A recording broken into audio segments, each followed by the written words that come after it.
Décodeur passe l'été avec Marie-Claire Maison. Et pour s'évader, rien de tel que de feuilleter le magazine qui nous emmène, comme toujours, faire de magnifiques visites. Cet été, on va au bord de la mer, évidemment. Dans les Cyclades d'abord, dans une maison familiale ultra moderne, puis dans une résidence d'été au milieu des plants de vigne.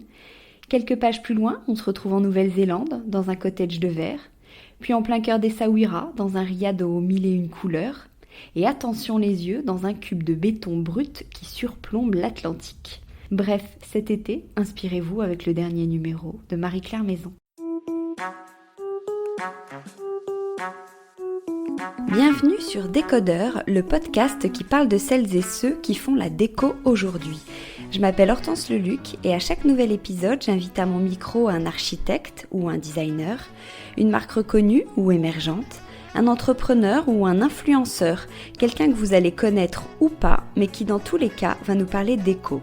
Son parcours, son métier, son quotidien, son univers, ses goûts, on saura tout. Enfin, j'espère.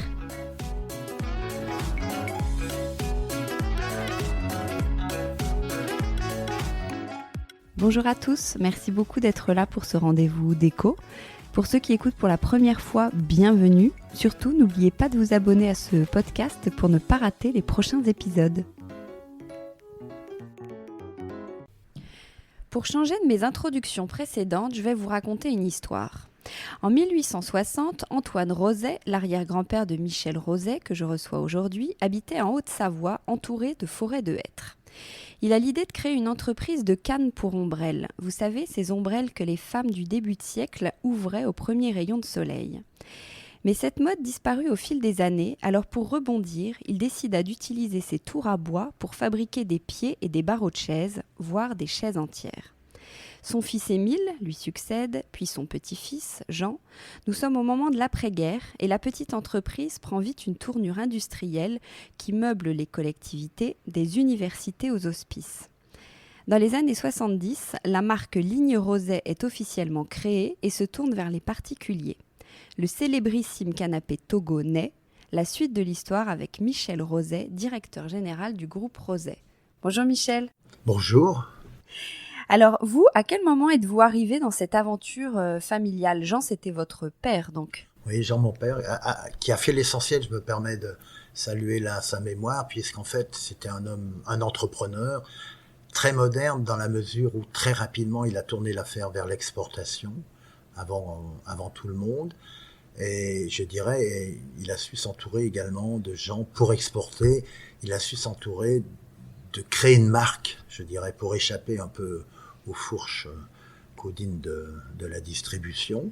Donc il a créé sa marque avec des gens célèbres, puisqu'on a eu Roussé-Guéla, Kézak comme agence à l'époque. Et cette marque a pu exporter et on a même pu créer un réseau de distribution autour de cette marque. Ouais. Donc là, il était très novateur. Donc je rentre moi à cette période-là, c'est-à-dire que j'ai un frère aîné et qui était déjà dans l'entreprise et moi, je pense que mon père, ça c'est pour la petite histoire, avait un peu la crainte qu'on puisse s'accrocher puisqu'on était très proches, on n'a que 15 mois d'écart. Donc on crée la marque Sina, on me fait créer la marque Sina, on me dit bon on va voir ce que tu sais faire et donc on crée la marque Sina dans les années 75. Oui, alors pour bien poser les choses, dans le groupe Roset, il y a deux marques, il y a Ligne Roset et Sina. Pourquoi vous avez créé deux marques, en plus un peu au même moment ? Quelle est leur différence ou leur particularité ? La stratégie, c'est simplement d'avoir deux réseaux de distribution à terme en France pour mieux capter. Parce que l'inconvénient de réseaux exclusifs, c'est qu'on a un certain nombre de points de vente et qu'on est limité par la distribution. Il y a une sorte d'asymptote qui se crée. Et donc, pour que cette asymptote soit un peu plus haute, on a créé la marque Sina, qui est devenue une marque dans l'Hexagone concurrente à la marque Roset, faut bien le dire. Mais en revanche, comme on était déjà exportateur, les deux collections s'assemblaient dans les pays étrangers. C'est-à-dire que il n'y avait plus qu'une seule marque à l'étranger, qui était la marque Ligne Roset. Et cette marque Ligne Roset cumulait les produits, les collections, d'une part de Sina et d'autre part de Ligne Roset. Mais on va revenir après en détail, c'est quand même le même mode de fonctionnement, les mêmes usines, la même philosophie. Voilà, au début, on n'a pas commis l'erreur, mais on a cru qu'on pouvait avoir des produits, comment dire, plus démocratiques et surtout moins onéreux. C'était une erreur, puisqu'en fait, c'était quand même le même process industriel, c'était le même personnel, c'était le même équipement, les mêmes machines. Donc très rapidement, on s'est rendu compte qu'il fallait que cette marque soit vraiment concurrente pour que, à l'exportation, la collection Sina puisse véritablement s'ajouter et soit un complément à la marque Ligne Roset. Donc très rapidement, effectivement, ces deux marques travaillent avec souvent des designers séparés, mais je dirais c'est la même hauteur de vue, de conception et de marketing. Vous, jeune, vous saviez que vous alliez reprendre, on vous l'a demandé ou on vous l'a imposé? Comment ça s'est passé? Comment dire, d'un côté, mon père nous a initiés très tôt à la vie des affaires avec mon frère Pierre, puisqu'il nous emmenait, je me souviens moi, à une époque où une société Airband, qui était un de nos gros concurrents, qui était un leader qui a eu des problèmes, je me souviens d'un voyage le dimanche pour aller visiter cette usine, pour savoir si on devait la reprendre ou pas, etc. Donc, très souvent, on accompagnait notre père, pas simplement à la chasse, mais dans le cadre de ces visites, on faisait un peu comment de la prose sans le savoir. Il nous a effectivement initiés très très rapidement aux affaires.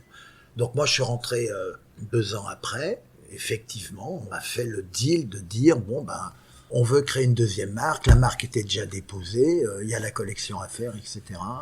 Donc j'ai commencé tout de suite très très tôt, je dirais, également par la conception complémentaire, bien sûr aidée, mais d'une nouvelle collection et d'une nouvelle marque. Voilà à peu près pendant 10 ans mon départ en fait. Après, bien sûr, dans la mesure où tout ceci a bien fonctionné et s'est bien développé, je me suis occupé plus particulièrement, je dirais, de la communication, toujours aidé, et des collections Ligne Roset et Sina. Oui, si on grossit le trait, j'ai l'impression de comprendre que Pierre, votre frère, c'est plutôt l'homme de l'ombre, entre guillemets, il fait tout le business, et vous êtes plus la partie commerciale, même si c'est le business aussi, évidemment, la communication, la création. Avec le temps, effectivement, chacun a trouvé, je dirais, son chemin, et la nécessité de l'organisation nous l'imposait, mais il faut être très très honnête. En fait, comme on était assez proches, toute question importante dans un domaine ou dans l'autre était souvent réglée par tous les deux, quoi, en fait. Mais c'est vrai que j'avais plus la spécialisation, je dirais, création, communication, distribution, et lui, il avait, ce qui est pas non plus une masse à faire, tout l'aspect social, administratif et financier. C'était une affaire qui, dans ces années-là, on parle des années 80, 75-80, avait des taux de progression très très importants. Alors aujourd'hui, l'entreprise fête ses 160 ans. Comment on reste dans le coup, entre guillemets, quand on a 160 ans? Moi, je dirais que 160 ans, c'est surtout pour impressionner ou intéresser les Américains ou les Chinois. C'est bien parce que c'est aussi une histoire, c'est une belle histoire de famille. C'est vrai, ce qui est vraiment étonnant, c'est que on a 60 ans dans le cadre d'une famille très resserrée. On a un cousin germain également qui travaille avec nous, qui est un ingénieur, mais c'est vraiment la famille au sens strict du mot qui s'est succédée. C'est vrai que la belle partie, quoi, c'est mon père qui l'a initié dans les années donc 60. Et puis, avec mon frère Pierre, dès les années 70, 80, on a pris la direction de cette affaire. Alors, vous proposez tout pour la maison. On va pas lister tout ce que vous faites, les canapés, les chevets, les bureaux, les secrétaires, les luminaires, le textile, la déco, etc. On pourrait se dire que vous avez tout fait depuis toutes ces années. Qu'est-ce qui est moteur dans l'envie de créer de nouveaux produits ? Le vrai moteur pour un entrepreneur, surtout lorsqu'on a une marque et qu'on accole son nom, et donc on est toujours content de la coller quand c'est un succès, une réussite, c'est parfois plus périlleux quand ça ne l'est pas. Donc le moteur, c'est avant tout, je dirais, en ce qui me concerne, la passion de proposer des choses qui intéressent le plus grand nombre, même si on travaille en haut de gamme. On a les moyens d'intéresser, je dirais, si je reprends les années 70, on avait beaucoup de couples double salaire, professeurs. D'ailleurs, nos communications étaient très orientées sur le Nouvel Obs, l'Express, à cette époque, Télérama, etc. Et donc on était avec des progressistes, c'est ça qui est intéressant, des gens qui avaient envie de changer un tout petit peu, si ce n'est la société, de changer un peu la façon de vivre, d'habiter, de voir les choses différemment. Et ça a été vraiment la marque de fabrique des collections Livrezay-Sina du départ. Et on la poursuit, hein, même si effectivement un certain nombre de coûts ont augmenté et nous obligent, je dirais, de monter un peu en gamme, hein, et de nous orienter effectivement vers des pays qui ont aussi des revenus, où il y a une population importante qui a des revenus suffisants pour comprendre ce type de démarche et accéder également, je dirais, à ce mobilier au sens large plus onéreux, en fait.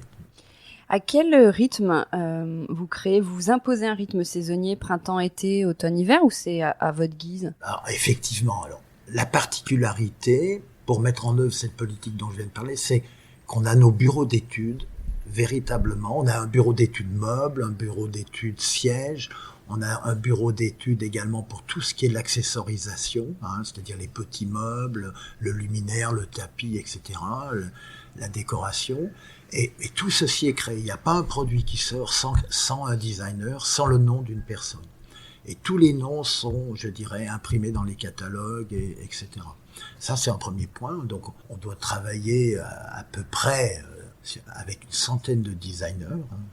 Il y a au moins une centaine de designers qui sont rémunérés par an. Bien sûr que il y a des produits lourds qui sont beaucoup plus importants, hein, qui sont tout ce qui sont les sofas, les canapés, tous les meubles meublants, les programmes, je dirais, de meubles, qui sont beaucoup d'articles, etc. Donc tout ça est conçu avec des gens dont c'est le métier, avec qui on a des affinités, et après ça passe dans les bureaux d'études avant d'être industrialisé. Donc il y a un process bien défini pour vérifier, valider et essayer aussi d'obtenir les meilleurs coûts, hein, parce qu'on a cette volonté un peu. J'ai eu la chance de connaître Pierre Paulin, avec qui on a travaillé, et il m'expliquait bien cette volonté alors que son nom était déjà confirmé, je dirais, la renommée était déjà là, mais il me disait, il était très ému lorsqu'il a visité nos usines en disant, c'est ce que je cherchais depuis très longtemps.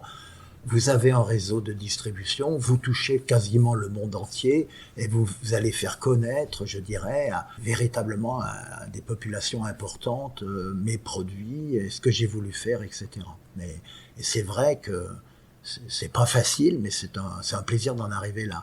Et ça, c'est le métier d'un entrepreneur, c'est d'arriver à donner satisfaction aux consommateurs, je dirais, par la qualité de la création, mais aussi par la qualité de la fabrication, et par la qualité de l'image qu'on transmet dans la communication.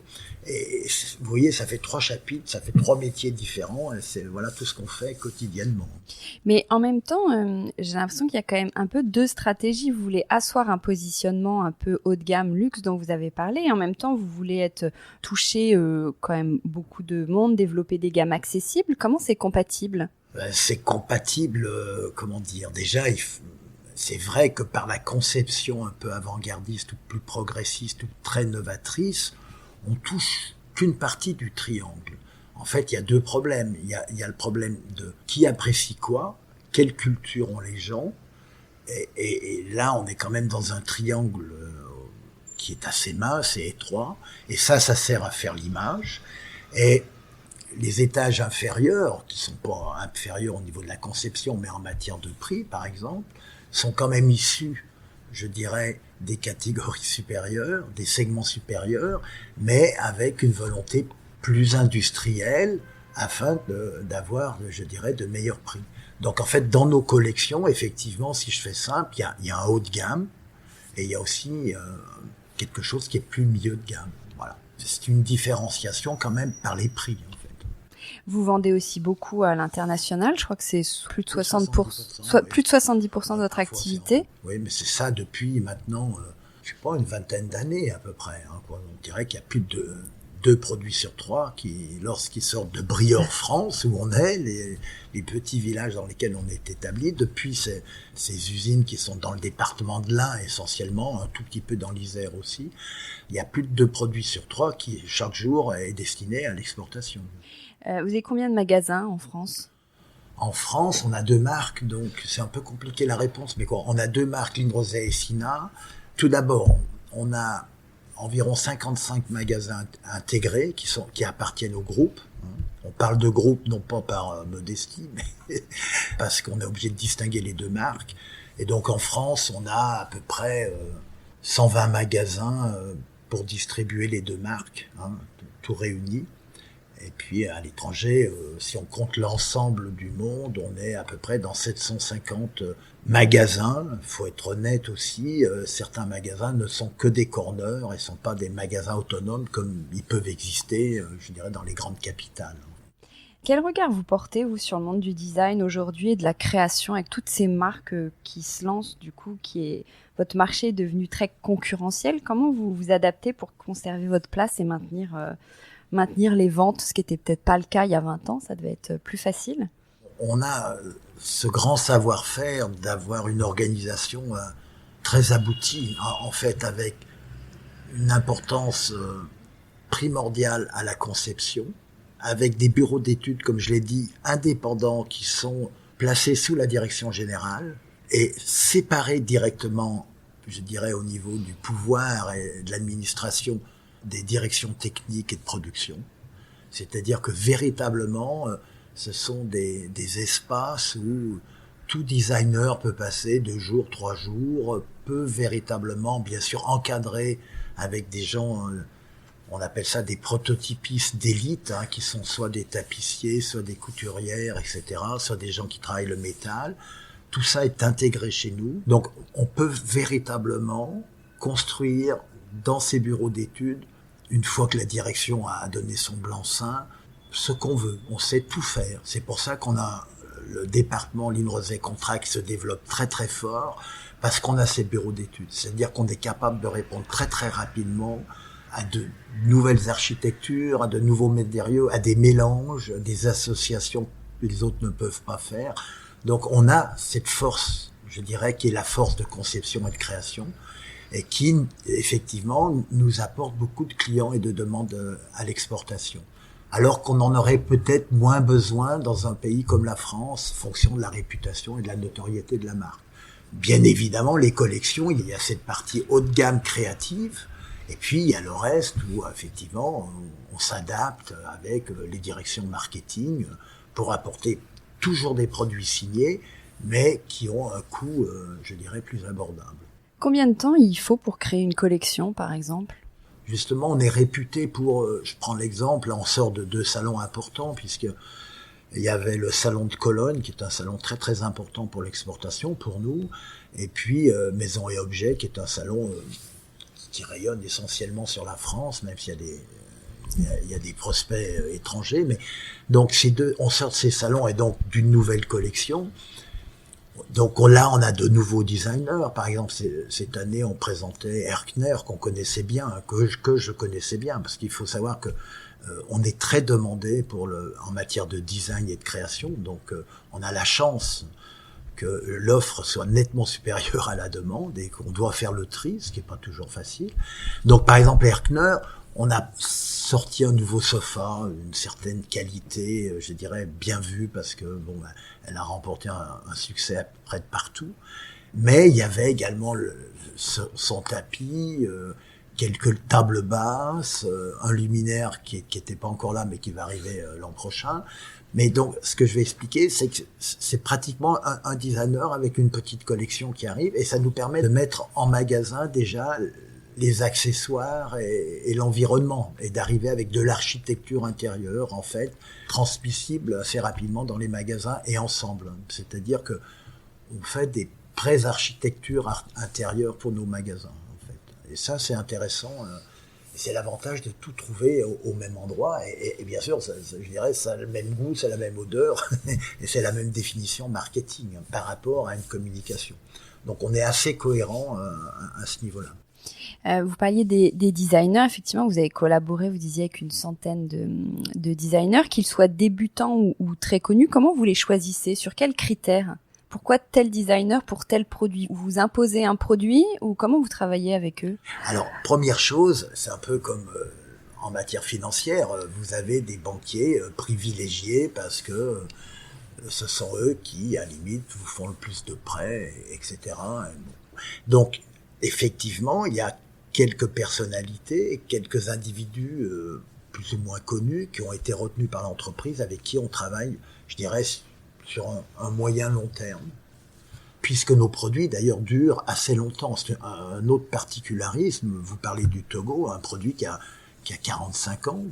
Parfois, je dis des bêtises, mais facilement 45 ans. Donc, comme vous le voyez, on peut travailler assez longtemps avec certains produits. C'est une particularité. Donc, les designers nous suivent, en fait. Et puis, on a, comme je vous l'ai dit, la chance d'être présent dans beaucoup de pays importants, en Europe, mais également en Asie, aux États-Unis.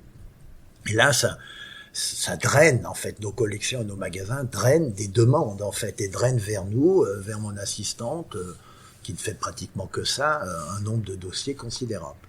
Après que l'on trie, qu'on choisit. Mais, comme j'ai un peu de bouteille et d'âge, je connais déjà à l'avance un peu les cartes. Je veux dire, c'est un peu comme dans d'autres domaines, mais on a des affinités qui se font, électives ou pas, mais qui se font dans le temps.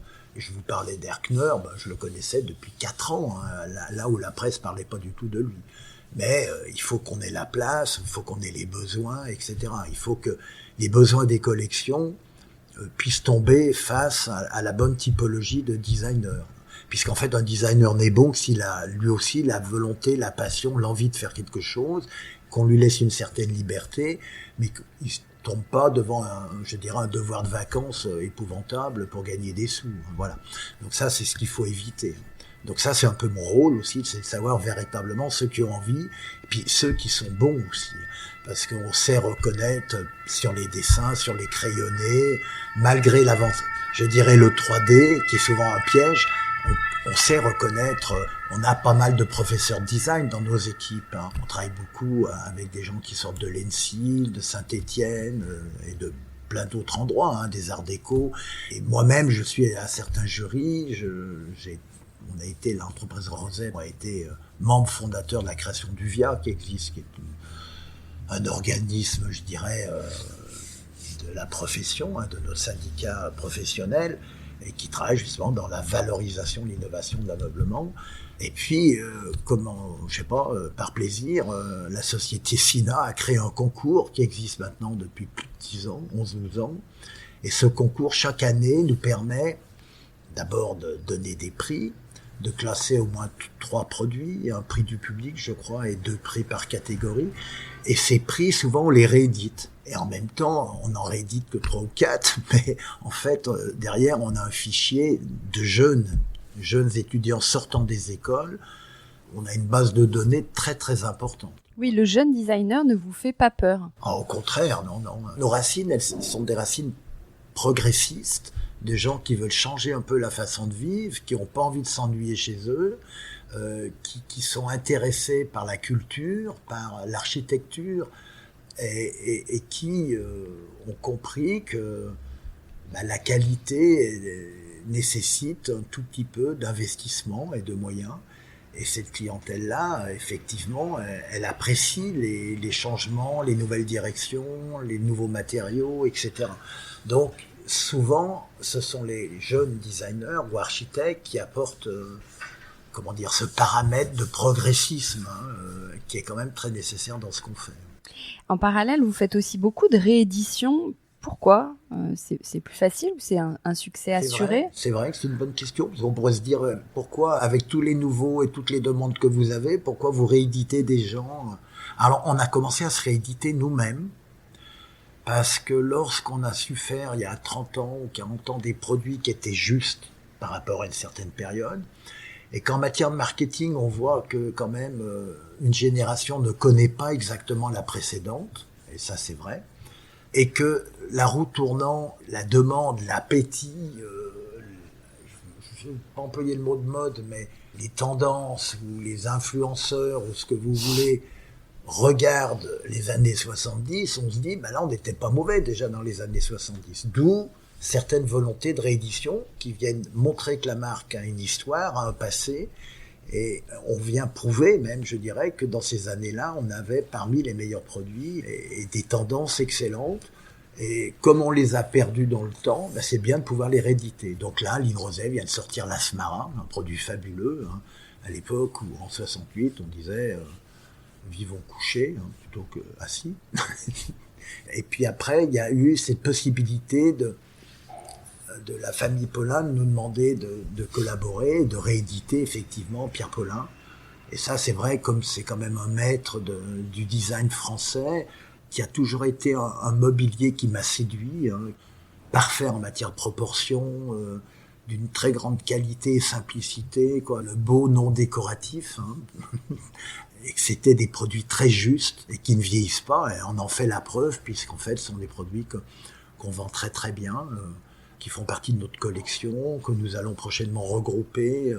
Donc c'est la deuxième réédition qu'on fait, alors avec plusieurs articles, hein, donc ça donne l'impression qu'on en fait beaucoup, mais il n'y en a pas beaucoup en fait, hein, il y en a très peu. Hein, il y a un produit dans la collection Sina qu'on réédite cette année, hein, et qu'on a sorti en version outdoor et en version indoor. Et effectivement, ce sont des produits qui sont très appréciés parce que comme je le disais avant, il y a une demande de ce côté-là. C'est à nous aussi à repérer, donc avec nos cellules marketing. Oui, comment vous faites? J'allais vous demander, avec Sina particulièrement, vous êtes assez précurseur, dénicheur de talents, de tendances. Comment vous faites pour avoir un temps d'avance, pour savoir ce qui va marcher, ce qui va être tendance? Ça, c'est la chance des réseaux, parce qu'on travaille un peu dans une forme de communautarisme. On travaille en réseau, c'est-à-dire qu'on a, comme on l'a vu tout à l'heure, 150 magasins avec des gens qualifiés à l'intérieur, qui sont beaucoup plus autre chose que des vendeurs, qui sont également des gens qui ont une formation, qui sont des architectes d'intérieur, qui savent ce que sont que les couleurs, puis ils savent un tout petit peu ce qu'est la sociologie, et ils savent écouter les gens aussi. Et ils voient très très bien que on perdait un peu une population assez jeune parce que c'est pas que nos produits ne les intéressaient pas, mais on a vu que on était un peu trop cher pour ces tranches d'âge en fait. C'était notre clientèle première, je parle il y a 60 ans. On est intéressé à leur donner satisfaction, hein, et c'est comme ça qu'on a pu se tourner soit sur des rééditions, ou soit vraiment faire appel à de jeunes designers pour sortir des choses un peu différentes, mais au bon prix. Vous avez aussi, là, cette année, dans votre actualité, vous venez de signer un partenariat, je ne sais pas si c'est le bon mot, avec le Mobilier National, qui meuble donc les palais de la République. Comment vous avez travaillé ensemble? Qu'est-ce que vous leur avez proposé comme type de mobilier? On se dit que ça doit être très classique, et en fait, vous êtes très contemporain. Faut dire que non, le Mobilier National, effectivement, Henri IV, voilà, les débuts, les châteaux, et maintenant les palais de la République, comme vous dites.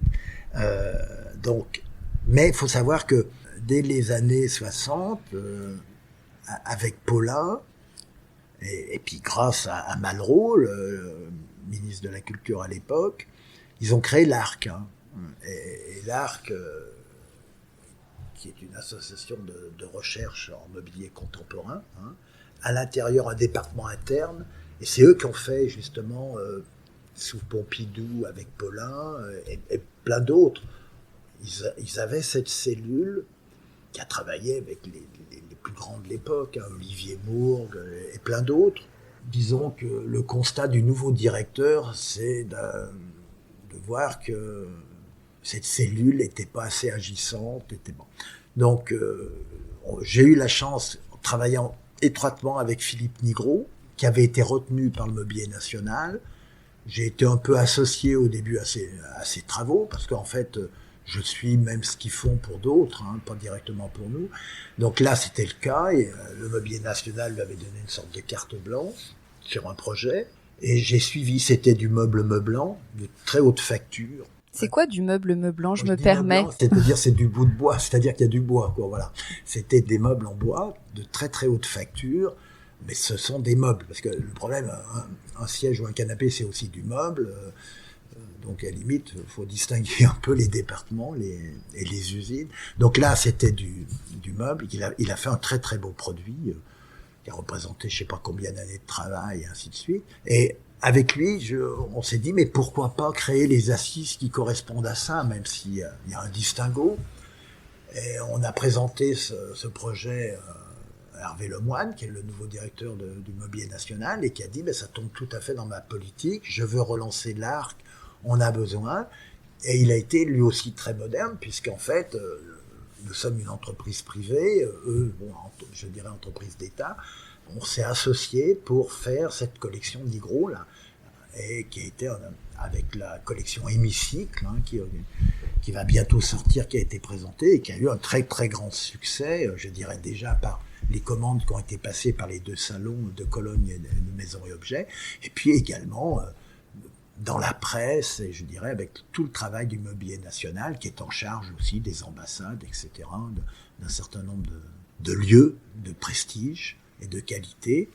Et donc on est très fiers de pouvoir signer cette collection en ce qui concerne les assises, les sièges, par Mobilier National, Philippe Nigro, Lynn Roset. Voilà. Ils seront signés des 3 signatures, ce qui est quand même une première. Et grande nouveauté aussi, j'ai vu que vous proposez un service de location de vos meubles. Alors ça, oui, ça c'est le marketing. Là, moi, je suis un peu moins compétent, mais j'ai quand même compris. Donc, je peux vous donner... Ça, c'est suivre un peu le marché de l'automobile.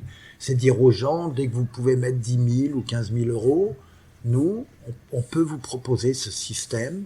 Ça s'appelle la LOA. Vous ne payez que des loyers, en fait. Et c'est vrai que ça soulage, en fait, je dirais, les trésoreries. C'est destiné aussi, c'est le même discours, envers les jeunes qu'on a un tout petit peu perdus, hein, nos trentenaires, je dirais même double salaire, hein, puisque quand on voit le prix de l'immobilier à 3 euros à Paris, là, vous comprenez que il reste plus grand-chose pour le meuble. Mais donc, c'est pour eux aussi que ces facilités financières, cet étalement, je dirais, surtout qu'à la fin, on peut reprendre, ils peuvent racheter, ils peuvent conserver, mais ils peuvent également, on peut reprendre et partir sur un autre contrat et changer sa décoration. Vous parliez de la fabrication française, on n'a pas encore abordé ça. Où sont fabriqués tous vos meubles ? Ben voilà, ils sont fabriqués dans, je dirais, le triangle des Bermudes, ça commence avec des baies. Donc le plus petit village, il s'appelle Briord, hein, c'est là où le berceau de la société, hein, entre une rivière et les forêts de hêtres, et la rivière pour la force, je dirais, motrice nécessaire, avec des roues à aubes. Hein. Il y a de très belles photos, hein, donc pas tristes d'ailleurs quand vous les voyez, assez nostalgiques. Donc on a rayonné à partir de là, et c'est devenu le siège social en fait quand même. C'est devenu le siège social. Donc avec beaucoup de mètres carrés, là on a des usines assez importantes. Et puis, qui sont distingués par différents centres, je dirais, de manufactures différentes, c'est-à-dire de production. Ateliers bois, on a beaucoup de couturières aussi dans le siège, et puis dans le meuble, on a plutôt que beaucoup plus d'hommes professionnels, hein, qui sont ou menuisiers à l'origine, ou formés par nous, en fait. En fait, c'est industrialisé, en même temps, il y a beaucoup de travail à la main. Il y a les deux, oui, bien sûr, bien sûr.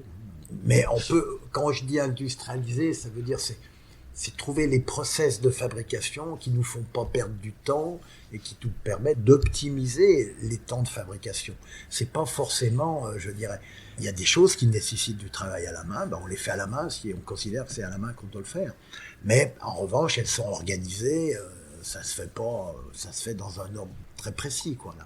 Là, on a aussi effectivement des responsables, des directeurs techniques et de production qui sont des ingénieurs qui sont passés, je dirais, souvent dans l'automobile d'ailleurs, et qui savent organiser le travail et faire en sorte qu'on ait les meilleurs coûts. Vous avez combien de salariés ? On essaye de rester sous la barre des 1000. On doit être actuellement 850 à 900. Côté design éco-responsable, vous êtes aussi très engagé. Qu'est-ce que vous pouvez nous dire ? Oui, d'ailleurs, il est prévu qu'on améliore de loin notre communication en la matière, parce qu'on fait beaucoup de choses, mais en fait, on le dit pas assez, je dirais, dans le cadre de nos réseaux de magasins et je dirais des architectes intérieurs qui travaillent avec le public. Par exemple, dans les usines meubles, ça fait depuis très longtemps, comme on exportait en Allemagne très tôt, qu'on travaille déjà plus, on a éliminé le formaldéhyde, l'usine récupère toutes les poussières et déchets et se chauffe ainsi en réduisant plus de 60% la facture, je dirais, hydrocarbures, hein, et plein d'autres choses que j'ignore encore. En ce qui concerne tous les composants, que ce soit pour les usines sièges ou meubles, on est très regardant dès la création des produits sur les différents composants, et les différentes finitions, c'est-à-dire tout ce qu'on apporte. Par exemple, on colle à l'eau depuis très longtemps toutes nos structures en mousse. Elles sont collées à l'eau, ce qui était un investissement important. Tous nos bois proviennent de forêts gérées, PEFC, etc. Ça, c'est nos fournisseurs qui sont souvent des gens, certains fournisseurs qui sont souvent des gens un peu en avance, créatifs, nous indiquent également des savoir-faire et des solutions intéressantes. Donc on partage l'expérience en la matière. Voilà les choses essentielles. Il faut donc qu'on communique un peu mieux là-dessus. Et puis, bien sûr, on est adhérent, mon frère Pierre est même au conseil d'administration d'Écomobilier. C'est une taxe que paye le consommateur qui nous permet de récupérer et de reprendre et de recycler, je dirais, différents matériaux dans le cadre des canapés, par exemple. C'est un organisme qui appartient un peu, je dirais, à notre profession. Puis l'autre point qui est intéressant, c'est qu'en matière sociale, même du temps de mon père, déjà, il y avait des horaires variables. Il a donné une 5e semaine nettement avant l'État, avant les autres, on va dire.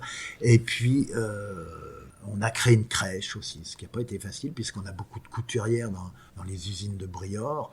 Et on a créé une crèche, qui donne entièrement satisfaction, et pour nous, et puis pour les gens de notre municipe, en fait. Voilà à peu près ce qu'on fait, et puis effectivement, on va communiquer un peu plus sur différentes autres choses que j'ai oubliées, parce que je ne suis pas le spécialiste de cette partie, mais ça va être fait dans les mois qui viennent. Alors, on en parlait tout à l'heure, vous êtes une marque, un groupe qui est assez anti-conformisme. D'où ça vient? Est-ce que vous l'êtes aussi? Je pense que, oui, le saut créatif, la rupture, c'est quelque chose qui m'habite depuis assez jeune, en fait. C'est un regard qui est, pour moi, automatique, un peu, mais je pense qu'il est nécessaire dans ses fonctions. C'est d'être un peu attiré par les gens qui vous expliquent les choses différemment et qui ont, je dirais, l'intelligence de le communiquer et de l'expliquer correctement. C'est vrai que ces fonctions de création ne sont pas des fonctions qui nécessitent l'embourgeoisement et la facilité, en fait. C'est les remises en cause permanentes et la volonté de les communiquer pour les faire aboutir et les faire passer. Donc, on n'en parle pas, mais j'essuie, et on essuie, parce que c'est une équipe, parfois des refus, et qu'il y a pas mal de choses qui restent au placard. Peut-être qu'on retrouvera. Est-ce qu'il y a parfois des produits sur lesquels vous avez beaucoup misé et qui ont été un échec? Oui, il y en a, oui. Quand on se trompe de cible de prix, par exemple, quand il n'y a pas d'adéquation entre la typologie, le prix, ça peut laisser des produits qui sont intéressants pour les musées, souvent. On a notre propre musée, il faudra qu'un jour on puisse investir dedans, mais on a de très belles choses qui ont été faites et qui se sont très peu vendues, mais qui ont toute leur valeur. C'est après la mise, je dirais, en conformité dans les réseaux qui a pas fonctionné, mais les produits en soi, ils restent très intéressants. Je crois que votre fils et le fils de votre frère aussi sont impliqués dans l'affaire familiale, donc pour vous, c'est logique que ça se perpétue? Logique, oui, dans une affaire familiale, dans la mesure où on fait en sorte que ça puisse se produire comme ça, oui. Là, c'est le cas, puisque effectivement, j'ai mon fils, mon frère Pierre a le sien, donc je dirais, il ne nous reste plus qu'à passer la main et à nous retirer gentiment. Est-ce que chez vous, c'est un showroom Sina et Ligne Roset ou pas forcément? Alors là, je vous cache pas, il y a une vérité, c'est que comme j'en parle toute la journée, j'ai toujours commandé éviter d'avoir à réaliser moi-même, je dirais, quoi que ce soit en matière d'architecture intérieure ou de choix de produits. Je dirais, moi, j'ai mon petit musée dans le cadre de l'entreprise, en fait, avec ses forces et ses faiblesses. Ça, c'est mon musée. Le reste, en fait, d'ailleurs, il y a une diversité. Les personnes qui sont en charge de ça, en ce qui me concerne, bien sûr, ont du Roset ou du Sina, mais elles ont aussi d'autres marques également et d'autres choses qu'elles apprécient et qu'elles ont su apporter. Quels sont les grands créateurs, les designers qui vous inspirent vraiment, qui vous plaisent? C'est difficile, je pense que de toute façon, quand on a aimé les gens, on continue à les aimer dans le temps, en fait. Hein. Donc, après, bon, y en a plein qui sont déjà morts. Hein. Donc, c'est pas pour ça qu'ils sont sortis de mon esprit. Donc, c'est très, très compliqué. Et c'est vrai que, bon, y a toute la culture, je dirais, depuis le début, effectivement, des choses qui sont très bien. On ne travaille pas, puisque c'est une autre firme qui travaille avec eux, mais moi j'apprécie beaucoup le personnage de Charlotte Perriand, qui est actuellement remis au goût du jour. Mais... Donc il y a des gens comme ça qui sont des gens témoins de leur temps, hein, qui peuvent être très différents. Et puis, chez nous, il y a des gens qui ont marqué, en fait, leur passage dans la longueur. Puis après, il y a les affinités électives, hein, mais ça, je dirais qu'elles sont ultra professionnelles. Hein, c'est-à-dire que c'est certain qu'il y a des gens que j'apprécie plus. C'est pas forcément les meilleurs non plus. En fait.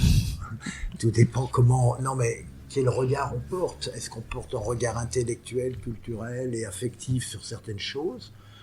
Et puis, il y a ce qui a marché, ce qui a réussi, et c'est vrai. Donc, si je raisonnais... en tant que marchand, je dirais que Michel Ducarrois, qui nous a permis de vendre bientôt 2 millions de produits, le chiffre il augmente toujours, bah, effectivement, ça serait de loin le premier, bien que je ne l'ai pas connu très longtemps, hein, donc je l'ai connu peu de temps. Quoi. C'est sûr que j'ai pas mal travaillé au début et il m'a appris beaucoup de choses, et j'en garde un excellent souvenir, mais voilà. Quelle est la pièce de la maison que vous préférez? Un endroit où vous vous sentez bien, un petit coin à vous? D'abord, je suis un peu un nomade, hein, donc j'habite à Paris, à Lyon, et aussi à côté des usines. Donc, déjà, ça fait 3 endroits. Donc, comme je suis toujours un peu en retard, et que j'essaye d'être efficace et pas trop en retard, c'est quand même les cuisines ouvertes, là où on peut, je dirais, boire, manger, écouter la radio ou la télévision, en faisant plusieurs choses à la fois.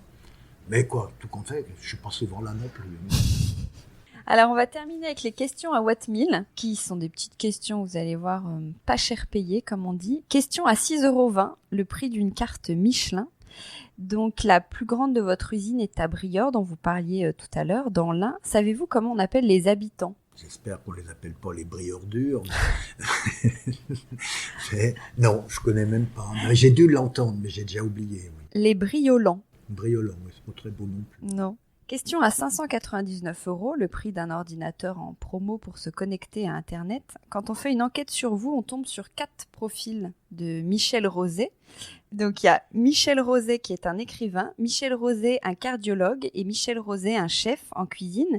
Est-ce qu'il y a un des profils que vous auriez bien aimé être? Ah bon, c'est 3 ouais. homonymes, avec la même orthographe? Exactement. Oui, si, pareil. Un écrivain-chef, j'aurais bien aimé, et les deux, en fait, l'écrivain-chef. Et question à 1982 €, le prix de départ de votre Togo. Le Togo, c'est donc un pays. Est-ce qu'il est entre le Ghana et le Bénin ou le Ghana et le Gabon? Je dirais, avec un risque d'erreur important, Ghana-Bénin. Exactement. En fait, il y a le Ghana, le Bénin, le Nigeria, le Cameroun, le Gabon. Merci infiniment, Michel. Merci beaucoup. Décodeur, c'est terminé pour aujourd'hui. Merci beaucoup d'avoir écouté en entier. Si vous avez aimé, n'oubliez surtout pas de vous abonner à cette émission pour ne pas rater les prochains épisodes. Bien sûr, vous pouvez aussi le partager sur Facebook, Twitter, LinkedIn ou en story Instagram par exemple. Ça permet de le faire connaître à vos proches. Je suis Hortense Leluc et vous pouvez me retrouver sous le pseudo Hortense Déco ou via le compte Décodeur Podcast sur Instagram. Et si jamais vous écoutez sur iPhone via l'application Apple Podcast, vous pouvez aussi me laisser un commentaire, rubrique classement et avis, parce que plus j'ai de commentaires, plus Décodeur se démarque dans la jungle des podcasts, ce qui est très important pour moi, pour me faire connaître encore plus largement et faire découvrir le monde de la déco au plus grand nombre. Voilà, merci et à très bientôt alors, ici ou ailleurs.